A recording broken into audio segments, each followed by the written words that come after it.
Hey everyone, we're back at the Northern Trust Open in New York. It's on Long Island at Glen Oaks. They just call it club, not country club, not golf club.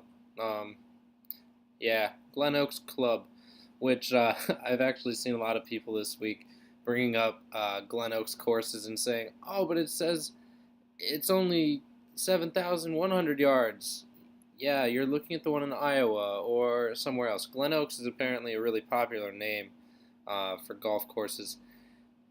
Uh, yeah, didn't know that until now. But we're at a course with no history. So this week is going to be a ride the form week and kind of. So some people have said the comp courses are. It's like Augusta of the North and um, it's an Augusta inspired course because it is really pretty and just the way it sets up. I think Bombers will do really well this week. But that said, I think the short guys can compete here too. Um, and we see that at Augusta too, like Zach Johnson, Matt Kuchar. They're not long off the tee, but um, they always seem to kind of be there at the Masters. Well, more Kuchar than ZJ. ZJ just has the win there. I think CJ has a Masters. Yeah. Anyway, so I'd give a slight lean to the Bombers just because the superintendent of this course said it's going to be driver heavy. The fairways are pretty wide, and there's some trouble, but there's trouble on most courses, so I don't really worry too much about that. These guys are going to hit the driver, and I think that benefits the Bombers a little bit. But at the same time, if you're gaining strokes off the tee, I don't really care where they're coming from. Some of these Bombers get into trouble, and you know, some of them don't. So we'll see how it goes. But the main stats are tee to green as normal. I have last 24 rounds and last 12 rounds, kind of to give an indication of where a guy might be trending, up or down. Off the tee, 24 last 12. Approach, 24 last 12. Around the green, I just have last 24. Guys' wedges tend not to just go away. So I'm looking there, and people are stressing about what kind of grass these greens are. The superintendent said they're POA with some bent grass. So for me, these guys haven't played on POA in a while, but they've been playing on bent grass, pretty consistently throughout the season in the summer. Last time they played on POA was, I don't know. I know the Mexico tournament, the WGC was on POA, and I believe the Genesis is on POA. Um, and so, I'd rather get an indication of how a guy is putting right now, rather than say, oh, well, this guy putted really well on POA back in April. I don't want that. So the other thing with the putting is that the greens are supposed to be really pure, and I don't know. And I've heard other people answer this question pretty much the same way. I don't know whether that benefits people that are good putters historically, or if that benefits, it brings the kind of shitty putters back into the fold because there's not going to be so many bumps, undulations. But those bumps and undulations, if anything, would affect everyone equally, right? So, you can't, it's hard to take into account something that you don't know is there. I don't know which side of that debate I'm on. I might run a poll on it later and see what people think. But it's also a par 70 course here. So I'm focusing on par 4 scoring. I don't have the ranges too much. There's a lot of par 4s in the 400 to 500 yard range, but it's weird because you see these guys like, I think it was Patrick Reed, where he's like first in efficiency 450 or 400 to 450 or 450 to 500, one of the two ranges. in his last 24 rounds. And then he's like 112th in the field in the other distance. I don't know exactly what that means. Like, it doesn't make sense that a guy that is good on a 440-yard par 4 would be bad on a 460-yard par 4. Like, that to me just doesn't really make sense. These guys are good enough where they can put the ball where they want it. I think that's a variance thing. I don't really want to look at that. I want to look at par 4 scoring. How does a guy perform on all par 4s overall? 400 to 500 yards is the most common range on tour for these guys. So I'm going to be looking there.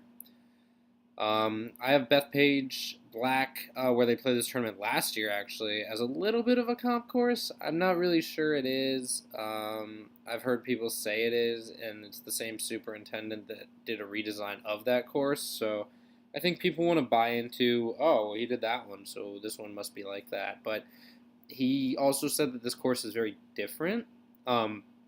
Maybe he meant that from like his work perspective, because Bethpage is a different animal than this setup is in some ways. But and then form is going to be big this week. So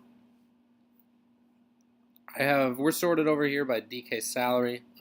Obviously, if you play on FanDuel, you're gonna want to take a look at these salaries too. And I only really kept the players in there that I'm looking at playing this week. Phil Mickelson is dead to me at this point. I'm never playing him again until he shows me that he's not broken. Right now, he is broken. Let's see. Who else did I X out of here? Charles Howe. No reason to play Charles Howe. There's some other ones. I think I crossed out RCB to Cabrera Bello. After the British Open, man, he was just pathetic downhill. So we'll start at the top on the DK salary list with Hideki. I don't really need to talk about Hideki too much. He's a stud, and where you can fit him, you play him. He's found his putting recently, which has really coincided with this run of form he's been on. And I'm going to be a broken record here at the top for these first 10 guys. They're all in really good form right now, and it's going to be hard to separate them, but I think, honestly, it's going to be hard to try to fade any of them either. I don't see any of them missing a cut here. The course sets up well for all of them, and they're all in really good form rounding out the year. So, that said, Hideki on FanDuel is just too cheap. He's the odds-on favorite. He is coming in on a heater for no worse than 14th in his last 4 starts. 9,600. He is the one. I believe he's the 3rd highest priced golfer, but on DraftKings he's the 1st, and he is the odds-on favorite. So I think you play Hideki on FanDuel, and you probably pair him with Ricky. You can do this pretty easily. I don't feel like I'm sacrificing too much at the top if I do that. And, Ricky, no worse than 22nd in his last, where are we at? 22nd in his last 5 performances. So when you see that, that's really what you want. You can't ask for any more from the guy. Last week he was kind of hanging around, but didn't come through, and that's fine. What do you want? Not everybody can win. You can only have one winner. So Ricky last week, Ricky recently has been very solid, obviously, as the stats show. He's not really popping in any one stat except for putting. But if you're going to give me a guy that's, 23rd tee to green in his last 12 and 2nd putting and 1st in par 4 scoring versus, Hideki, who is 4th tee to green but 31st putting, it's around the same overall, because Ricky is just on fire with the putter right now. I love Ricky this week. I think both of them, Hideki and Ricky, have a chance to go in. And it shows, obviously, in the odds. But, yeah, I think you pair them on FanDuel and you move on.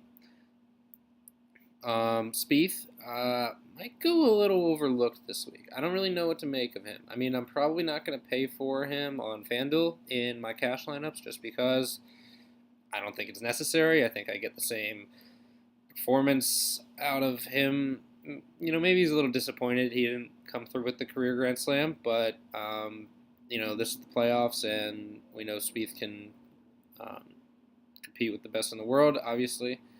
I really don't need to talk about these guys too much. I just, want to give you an indication of where I'm thinking ownership-wise and play-wise in cash and GPPs on both sites. And DraftKings, he might even go a little overlooked. I feel like one of him or Ricky will be higher owned, and I'm not sure which. Spieth has odds value, but Ricky has kind of this air about him with his putting recently, and Spieth's putter's cooled off a little bit. So, all these guys are stellar players, but Ricky on FanDuel is he's in play for sure. More so, I think, than DraftKings. The pricing on DK is a little harder as usual. And then we'll go to Rory. Rory's an interesting case this week. His approach game has been a little off. His putting has been a little off.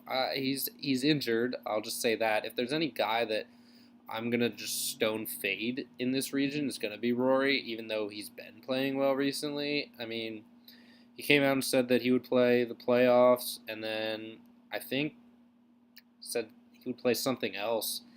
But then is going to take like a 3.5 month shutdown. So for me, that means he is injured.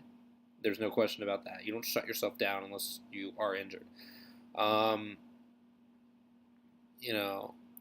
just not going to go there this week. I think you have viable plays in this region with less risk, and I don't really see a need to play Rory this week. I don't think he sets up better for this course than any other player particularly does. And I don't need to play him because I have DJ right here. DJ this week is probably the chalk on DraftKings. It really depends which way people go with their lineups. You can either get pretty much 2 studs or 3 studs, kind of.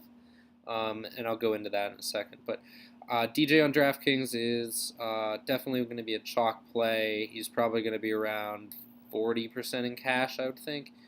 And he's probably going to be around 25 to 30% in GPPs, I would think. So that gives you even more reason to go up to Spieth and Ricky and Hideki, I think, in GPPs, because I think they're the same plays, but they're going to be lesser owned if you can round out the rest of your lineup very comfortably.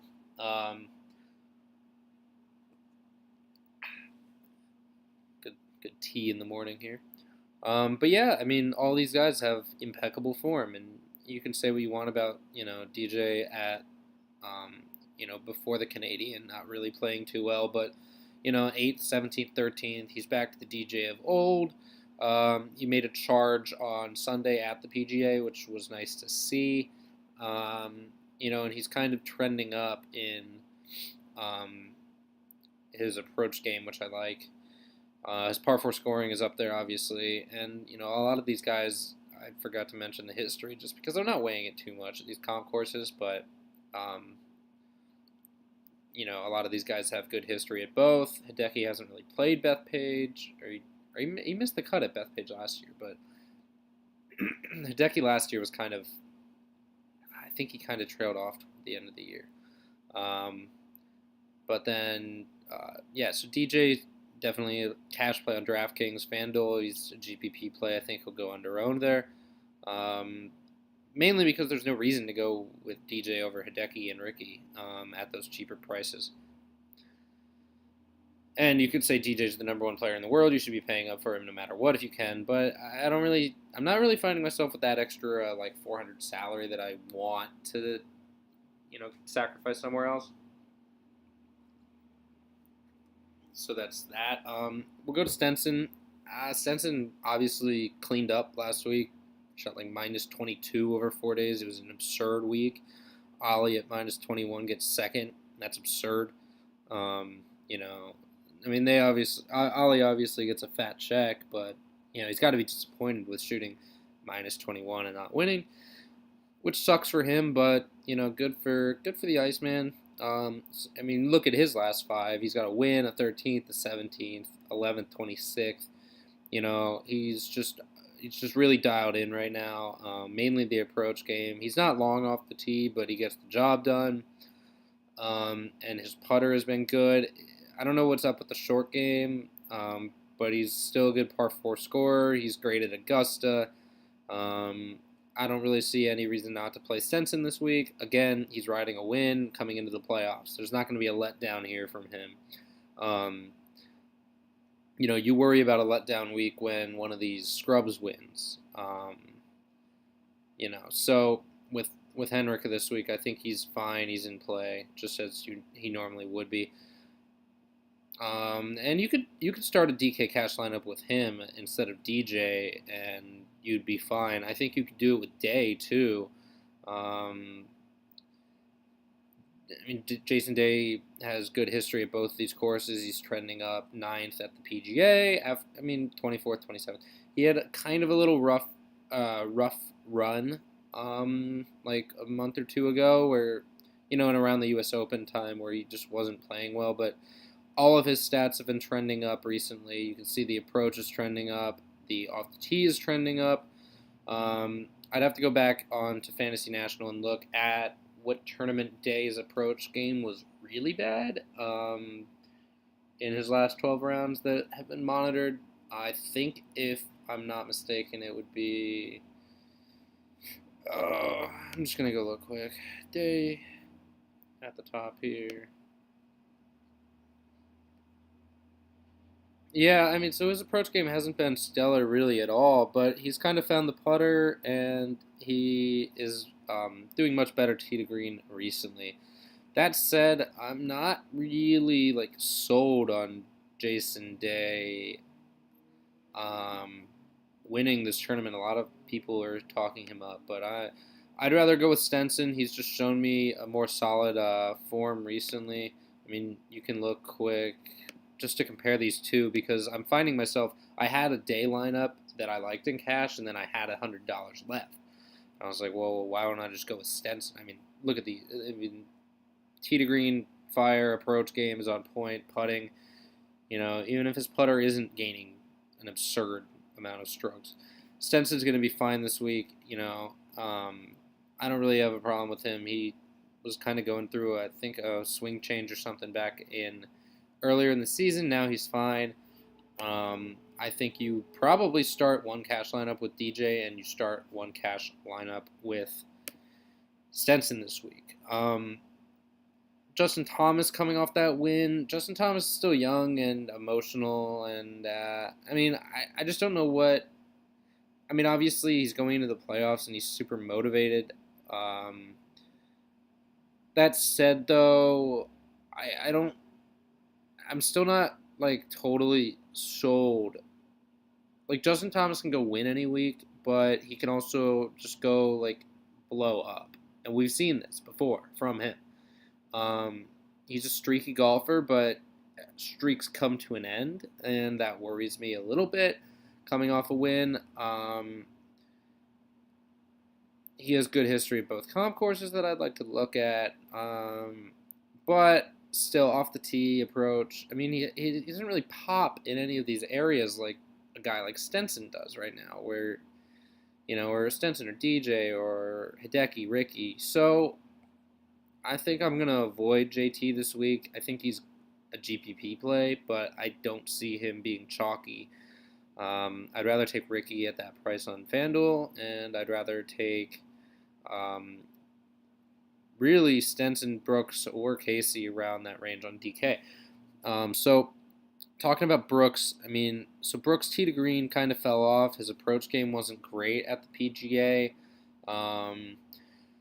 but his putter has been good recently. People forget this about Brooks. They call him a bomber, but he's a great putter.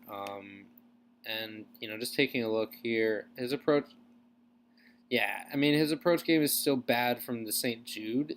Um, and that's the only tournament really that recently that he hasn't been gaining strokes on approach. He's in a rough patch here, but you know, Brooks has just been showing up ever since the Masters really, and since then, I mean, lost strokes putting last week, but those greens are very very difficult. And the week before that, he was crushing it with the putter. So, I mean, I think Brooks gets back to Brooks this week, and majors this year: 11th, 1st, 6th, 13th. Now he's in the playoffs. I think he keeps turning it on, and I think he's just as good of a play as Paul Casey in this range, and Paul Casey's going to be probably double Brooks' ownership, maybe more, especially in cash.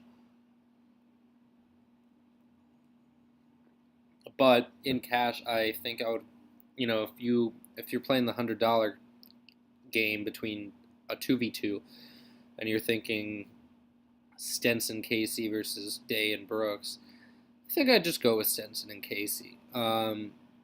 Stenson riding the win and great par 4 score. Day kind of been iffy with the approach game, which I don't like to see, and but Day is a good putter and he's great around the green, so I don't know about those two. Still, it's going to be tough to decide between them. Brooks and Casey too. Like, Casey's just been so much better tee to green recently, and it's weird to think about that because we know where Brooks keeps finishing. But Paul Casey's putter lets him down. And on a par 70 course, I wish Brooks had like another par 5 or 2 to score. That's where he makes a killing, is those par 5s. He's good on par 4s, but par 5 scoring is kind of Brooks' thing. Paul Casey is just on fire with the irons right now. He's hitting fairways. He's driving the ball really well. It's just the putter you worry about, but 13th, 5th, 11th. I don't think he's finished outside of the top 25 in his last 8 tournaments played, which is insane. I mean, that kind of floor right now is insane. So I think you take that floor and maybe hope Brooks falls off a little bit this week for whatever reason. Not sure he does, but it's a thing you play. I mean, and then odds too. Like, Brooks is 21, Paul Casey's 33. Brooks at 20-1 seems fine, but I think Paul Casey should probably be at 25. The problem is putting, and odds makers know that putting could just completely hold a guy back. Paul Casey's never been a good putter. So maybe Day and Brooks is a better odds combination than Stenson and Casey, but I think safety-wise, I like Stenson Casey. I mean, could you go Day Brooks? Sure. But I think it might be better served in GPPs where Paul Casey's not going to be chalk. Or he is going to be chalk, but he's not, you're not going to sacrifice a 66% own Paul Casey or something on DK Cash. John Rahm, I think I'm going to fade John Rahm this week. I really like John Rahm as a player overall, but he just hasn't shown us much too much recently besides his form in Europe. We know he's a world-class player. I think that makes him a great GPP play, but I'm not going to be on him. Louis Oosthuizen, you play on FanDuel at 7,800, and he's kind of the reason that you can play Hideki and Ricky very comfortably together, because there's a lot of other guys in the 8K range on FanDuel that just aren't as good of value as Louis is at 7,800. Louis is a great ball striker. He shows up in the playoffs every year. He doesn't miss cuts too often. His only miscut recently was, I think, the British. Yeah, where people were on him, but I kind of wasn't. But he, second at the PGA, that's great. He was in good spirits afterwards, so I'm not worried about kind of a loser hangover letdown. But that 7,800 price tag is really appealing for him, so I'm going to be playing him there. Cooch Daddy on DK is definitely in play for cash. I like that play. Not sure how popular he's going to be. He hasn't been as solid recently, which worries me a little bit. So if we go to Cooch real quick. last 12, he's kind of been getting by with the short game instead of, his approach game, which he usually, like, Memorial, Colonial, Byron Nelson. These were tournaments where he was really getting by with tee to green play, but recently that's kind of gone away, and I worry that, if Cooch has a bad week putting or not such a great week chipping, it might hurt him. Off the tee, he's been kind of rough recently too. Not losing strokes, but not really gaining on the field either. So I like Cooch. I think he's safe, but I think Cooch probably lacks some upside with the way he's been playing right now. So I think he's a cash play, but I don't really love him in GPPs this week.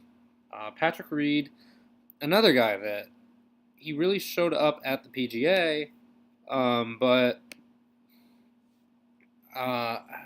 he's getting a lot of talk this week about winning, and his odds have shown it. He gained a lot of strokes in every area last time out at the PGA, but Patrick Reed, you can see with all these reds and greens, he kind of goes up and down in certain areas really quickly. Patrick Reed is a great putter. We know this, but his approach game kind of goes a little up and down. His off the tee game has been solid recently. I think Patrick Reed's in play for cash too. You could probably go Reed and Stenson over Day and Kuchar. All these $100 difference guys, all of them are good plays. All of these guys at the top are good plays. It's just a matter of combinations that fit down at the bottom with the guys you like in the 7Ks. And we'll get there. But Berger's going to be a fade for me. Burned the shit out of me last week. I just really don't want to go back there right now. I'll let him kind of marinate in that range.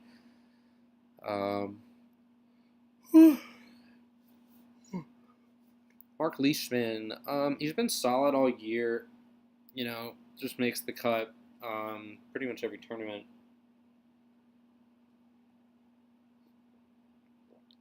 And I do worry a little bit about some rough comp course history recently. But that said, he's just not been playing as well, and I'm not sure I would rather go with Leishman over a Reed or a Kuchar. If Leishman fits and you have 8,400 left, then go for it. I think he's going to be chalky on FanDuel again at 7,400, and I'll have some of him in there, but I'm kind of going a stars and very good players that are just underpriced approach, and I'm kind of landing on Louis over Leishman. I have the $400. I'm gonna spend it on Louis. I don't see a difference between Louis and Leishman really. So I'd rather just go there. Justin Rose a fade for me again this week. I'm not gonna touch him at all. He's just been in bad form, and that's all there is to it for me. And the stats don't really line up for him right now. Zach Johnson, I think, is in play on FanDuel at 7,100 more than he is on DK at 8,200. Zach Johnson's approach game and his putting around the green, we know he's great there, and he'll just get the ball in play. He's not a long hitter, so that kind of hurts him, but ZJ definitely has a chance to do well here. I don't see too much upside. It's kind of like Quail Hollow for him, where I think the longer guys might might have an advantage. And sure, ZJ was really solid at the Bridgestone, but he also putted his way there, and I don't really see him doing that again.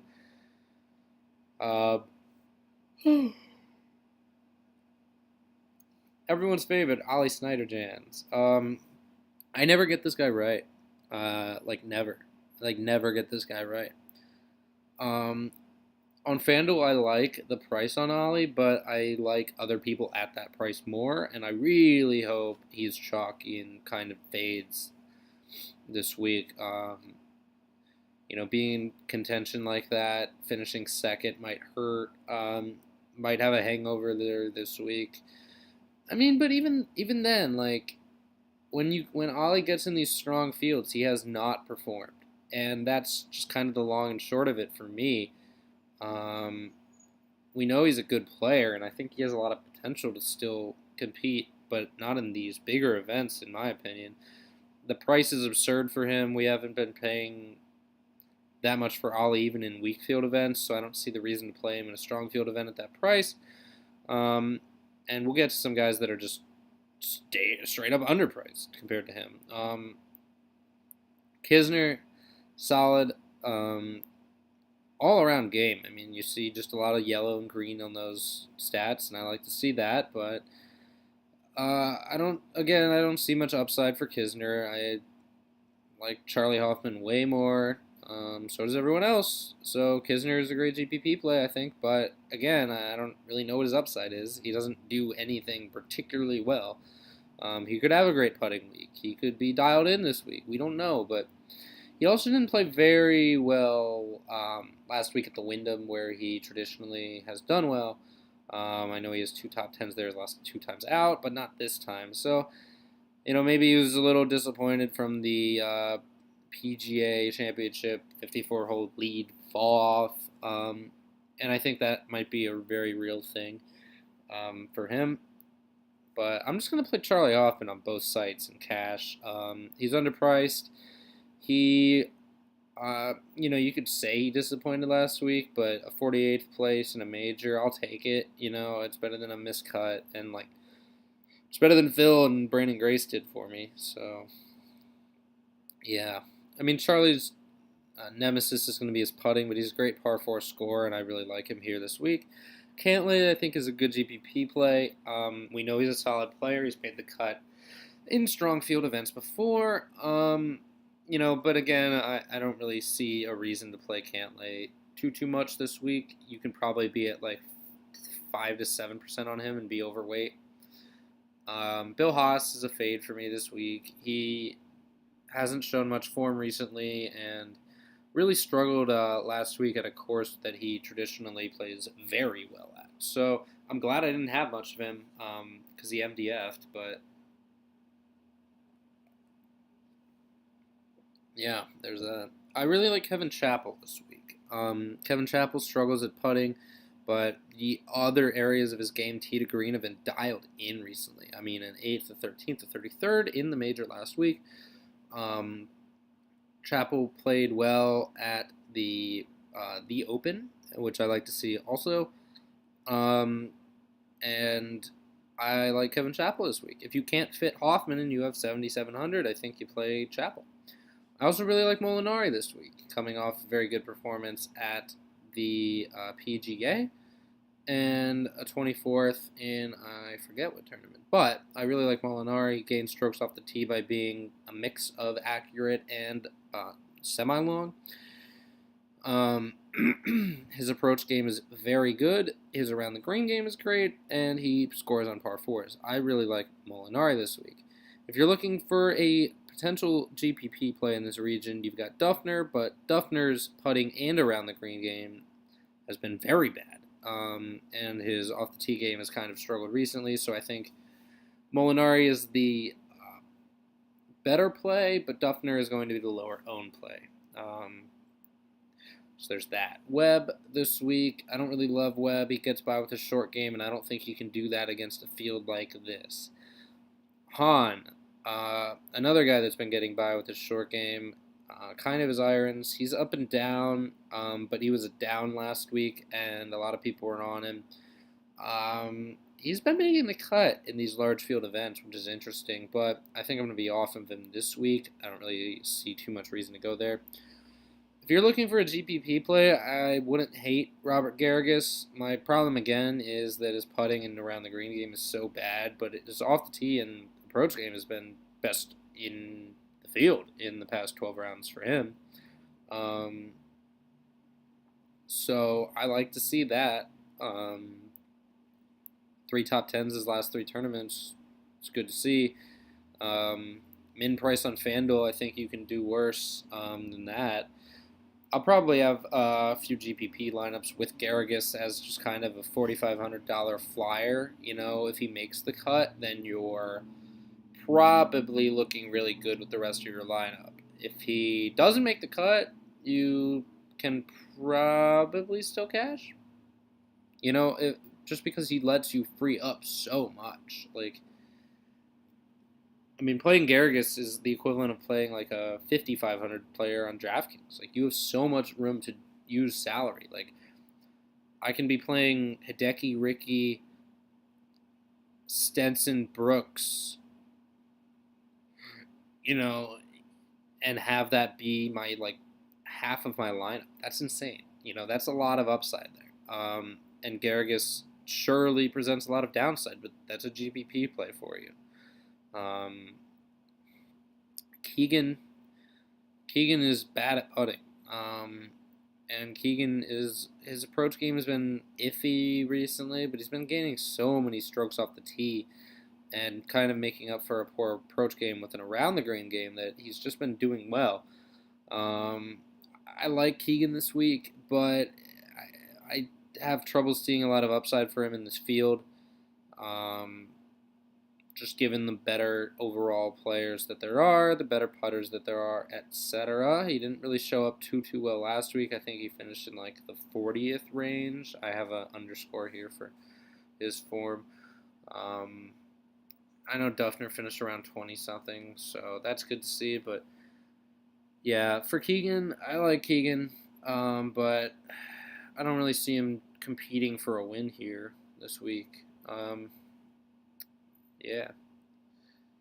Kyle Stanley hasn't been good, really, since his win, and surely he's played a lot of tough tournaments, but he's been missing cuts, and I don't like to see that. His approach game has really fallen off, and his putting is bad, and his around-the-green game is not good, which kind of indicates to me that I should be staying away, and I will be. Stricker probably makes the cut and finishes 50th. That's all I really have to say about it. Lovemark. I like Jamie Lovemark a lot this week, and I think that might come as a surprise to a lot of people. His short game is surprisingly good for a guy that's known as a bomber. Recently, I mean, his putter has traditionally held him back, but he's been making cuts. I didn't think Jamie Lovemark would really do anything at the British Open. I thought that was a terrible course for him, but what do you know? He showed up, and he did well. I think he was very high in greens and regulation at the British Open, which is also very interesting to me. So I actually like Lovemark a lot this week. I think he's a safe play on both sites, really.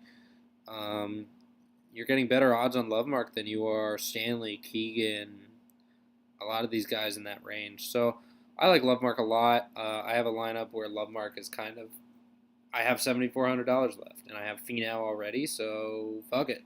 We're going with Lovemark. Hit it. So I'm fine with playing Lovemark this week in all formats.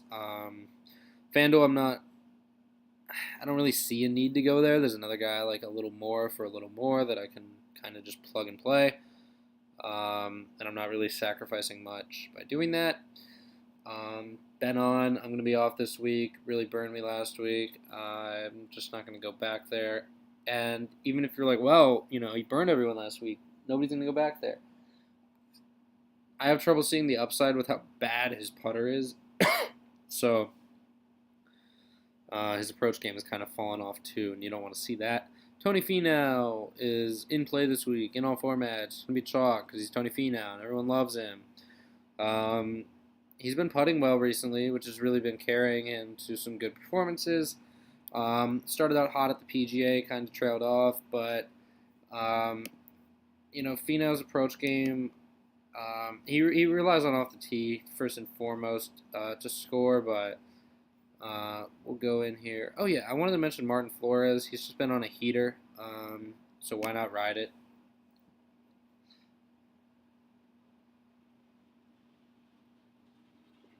But yeah, Finau gains so many strokes off the tee that it's really hard for him to have a bad week, unless he's losing 6 strokes with his putter. He hasn't been missing cuts, and that's very good to see.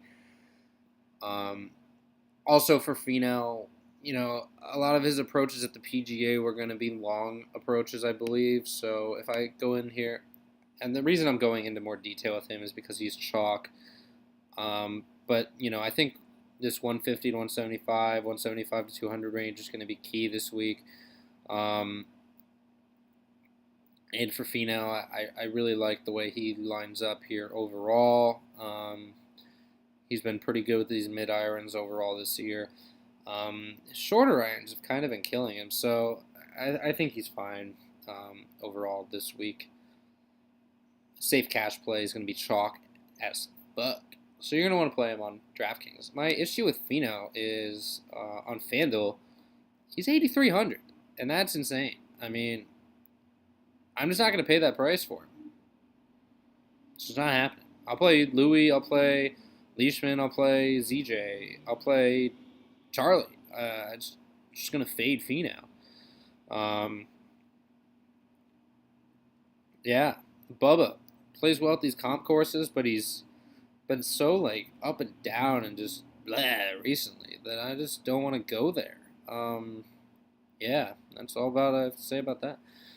JB Holmes keeps making cuts, but hasn't really competed for a win recently, and a lot of that is his terrible putting. His approach game has been average, and his around the green game has been bad. Plus, he scores traditionally better on par fives. So I'm going to fade JB this week. Ryan Moore, tee to green. The stats don't really show it in last 12 or last 24, but a lot of that is because he still has kind of this rougher Bridgestone stats aren't, or the Wyndham stats I don't think are in there for him yet. So he still has this John Deere just weighing him down. I put these stats in before the Wyndham stats got uploaded, but if you take away these stats, Ryan Moore is pretty much killing it. I mean, tee to green, over 10 strokes both the last 2 weeks. It's just the putting that has really been letting him down, but his approach game has been so good.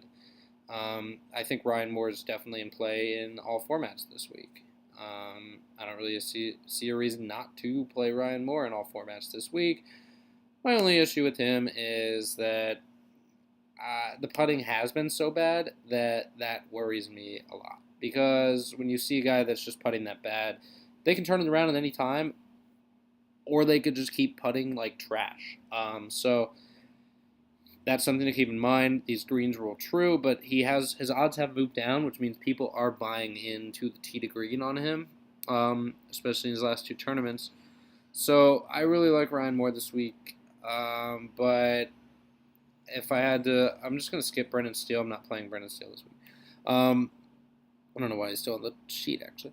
Gary Woodland is going to be chalky on DraftKings, and I like him in play on FanDuel as well. If you have the money, you could go to Moore on both sites. It's a $100 difference. But I just like the way Woodland has been playing tee to green as well. And let me see what Woodland's been doing with his putter, which has traditionally been bad. He gained strokes putting at the PGA on those very difficult greens. And that is very interesting to me because, losing all these strokes putting, I think he really got focused on what he needs to do better and did it better at the PGA. And off the tee approach, if he just does this, I think he still makes the cut, and his upside, if he putts like this, is very high. So, again, I have the issue that his upside may not be totally there, but at $7K in cash, I think you could do much worse. Ian Poulter at $7K. First, I want to say Ian Poulter is going to be kind of my low-end cash play on FanDuel at $6,300. Along with Kevin Chappell, who's inexplicably $6,200. I'm gonna start my cash lineups with Chappell and Poulter. Poulter's just been really good recently. Off the tee, he doesn't gain many strokes, but that's because he's not long. He'll get the ball in the fairway though. Sometimes. Yeah. He kind of scrambled his way around Quail Hollow, but he still finished 22nd. So I think all he has to do is not do that this week, and he'll be fine. He's gaining a lot of strokes approach, and his putter and around the green game has been so good recently. So if we go to Poulter real quick, I mean, his putting has been absurd. But, I mean, I think Quail Hollow off the tee is a bad place for him just because it relied on off the tee a lot.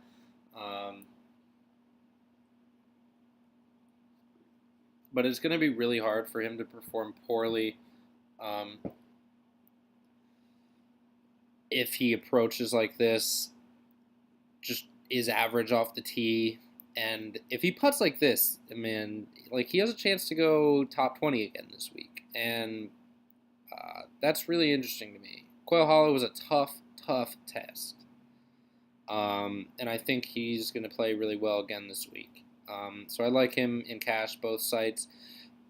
I don't want to play him and Woodland together. That's just a little risky to me. So I think I'd rather just play Woodland. I think Woodland sets up tee to green better than Poulter does. And I think Woodland has a better chance of putting average than Poulter does of continuing putting the lights out. Because as we know, Poulter has traditionally, at least this year, not been a stellar putter. In fact, if we sort by strokes gained putting, yeah, 2 of his best putting performances in the last 5 years have been in the last 2 tournaments. That's not going to continue, and that's an unfortunate reality, but that is what putting is. So I like Poulter, but if you were expecting that kind of performance, I think he's going to have to pick it up in his off-the-tee game and kind of be an average putter. And I think he'll be fine to make the cut. But that said, Harman, I'm going to fade Harman this week. Harman is basically Poulter with a worse approach game recently, and that does not interest me. The results have kind of been there, but I just don't really see myself going to Harman. Xander, I like Xander, but I'm worried that the magic is worn off a little bit. Won at the Greenbrier, did well at the Open, and did well at the Bridgestone. But now a miscut at Quail Hollow. Those greens, I think, really impacted the way he played. But his approach game just hasn't been good enough recently, and that worries me a little bit. He's been making it up with the short game, but I don't think Xander's known as a short game guy. He was in the Kyle Stanley boat, where it was like, if he turns the putter around, he'll win one of these weeks in one of these weaker field events, and he did. My issue now is, I'm not going to be playing. I don't really want to be playing Xander in cash against. Why would I play Xander over Gary Woodland right now? No reason. No reason. Pat Perez fade this week. I just kind of have him on here because I knew he did well at the PGA. Brandon Grace boned me at the PGA. Just, I don't even want to talk about Brandon Grace. But I have to because his price on DraftKings is insane. $6,900 for Brandon Grace at 80 to 1. Like, come on, DraftKings. Just put him in the 7Ks and make me, easily fade him. $6,900, though, I think I'd still take Woodland and Poulter and more. But yeah, Brandon Grace just hasn't been doing much recently in the shot tracker, at least, that's been good. I'm just going to fade him and hope for the best. But that said, I think he's a good GPP play. I mean, but just the way he played at Quail Hollow just makes me not want to play him. If I'm going to play anyone in 6,900, it's going to be Charles. I like Charles more than Grace right now. I think he's just in a statistically better form. And then Bud Cauley, we played last week in cash. Not going to be playing him this week in cash, sorry. On either site, I'd just take Charles as quality of player play, and on FanDuel, I think 6K you can do better. Graham DeLette's getting a lot of talk this week, and he kind of worries me. Yeah, it kind of worries me. He's a great ball striker. We know this. But his around the green game and putting is so bad that, his approach game has been so good, but there's a lot of runoff areas around these greens, and that worries me with DeLette. I think you can GPP fly him, but I don't love him in cash, and he's just a risky guy. It's kind of the nature of creme de let.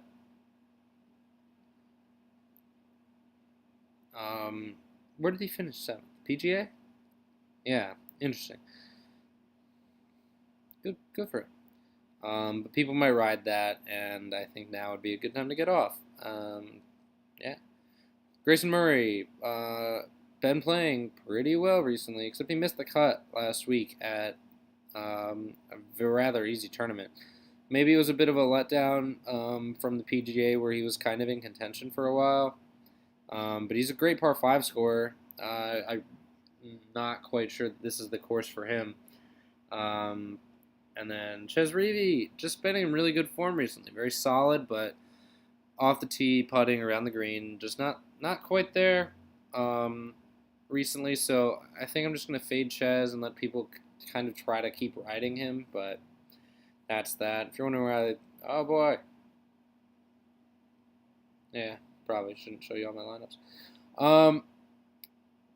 But yeah, I mean, so I'm just going to look through form like normal. The slash is didn't play. I like to do it this way so you can kind of see, when a guy has been playing. And if you want to compare two guys, like when you go through, if you look through the schedule, Stenson was 13th at the PGA. Day was 9th. Okay. How have these guys been playing in the same tournaments? That's good to see. So that's all I've really got this week. If you've been taking notes, you should have some notes on all of these guys. That's what I try to do. I mean, I don't try to just give you, this is the guy I like most in the 8K range, because all the guys in the 8K range are going to be good plays, except for, like, Justin Rose, because he's injured, I think. But, it's like, all these guys are in play. You just have to figure out where to play them, and when to play them, and kind of what lineups you want to play them in. Are you playing these guys in cash? Are you playing these guys in GPPs? Are these guys riskier than some people think? Like Thomas Peters last week, prime example, or 2 weeks ago, PGA. The guys I chat with about this, they trust my input, but they also are kind of gathering info as they go here with PGA. They said Peters is, Peters, because he played so well at the Bridgestone. But the one thing that I know about Peters is that he is a risky play every week. He did this to me at the U.S. Open. It was Peters or Stricker on FanDuel at 7,400. I remember it. It was like the last spot of my, or 6,400? One of the two. Last spot in my lineup. And I had a 2v2. It was Koepka and Stricker, or Peters and Louis. And Louis made the cut, he did fine. But Koepka won. So, yeah, that kind of sucked. And then Peters and Stricker. Well, okay, who's safer to make the cut at the major? Stricker. It's no brainer. But everyone, it's a very long course. Stricker's gonna struggle here. I don't think he's making the cut. Blah blah blah. Stricker finds a way. He gets the ball in the fairway. He gets the ball on the green from 200 yards. He doesn't care. He'll hit a 3-1 on the green. He doesn't care. And he'll 1-putt, 2-putt. He'll move on. If he misses the green, he'll save par. That's what he does. That's why he's so good in majors. He doesn't blow up. Steve Stricker doesn't blow up. Thomas Peters, prone to the blow up. Peters is just one of those guys that's what he'll do. He'll go out there one of these weeks and he'll be lights out, and then the next week, rough. So that's kind of what I'm saying about some of these guys. Like Berger is a GPP play. Berger's kind of an on and off player. Rahm, GPP play, on and off player, very emotional. And at the top, though, like, basically, I mean, Casey Koepka, both great plays. Anyone down to Paul Casey is a great play. I mean, I think you want to get as many of those guys as you can. think there is an easy way to get Stenson, Brooks, and Casey, or Stenson, Day, Koepka, Casey. I mean, I like those guys a lot. I like Patrick Reed a lot too. Patrick Reed has some good odds value now. He's been bet down. So there's that. When did Patrick Reed miss the cuts? When were those 2 tournaments? I want to take a quick look.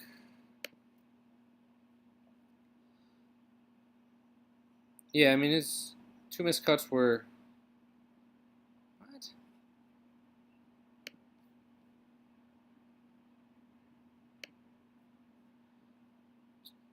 Oh, his 2 missed cuts were in Europe, and that's why they're not on the shot link. Yeah, that's why they don't show up here. But, you know, on American soil, Patrick Reed hasn't missed a cut since the Valero, and that was way back when. So, yeah, Patrick Reed is definitely in play this week. Don't overthink it. But that's it for me this week. Got everything good here. I'll give you one last look here if you want to screenshot this.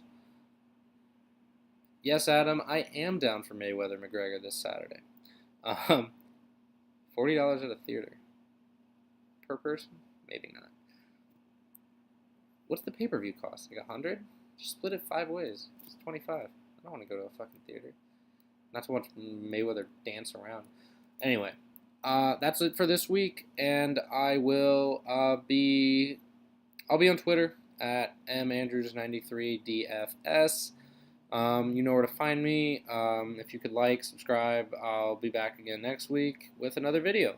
Next week, I believe, is Northern Trust. I think next week is the Deutsche Bank. What does it go? Deutsche Bank BMW Tour Championship? Deutsche Bank BMW Tour Championship. Got it. So, yeah, anyway, Patrick Reed won the Northern Trust last week. We know he plays really well in these playoff events. Yeah, Patrick Reed. Hot play this week. See ya.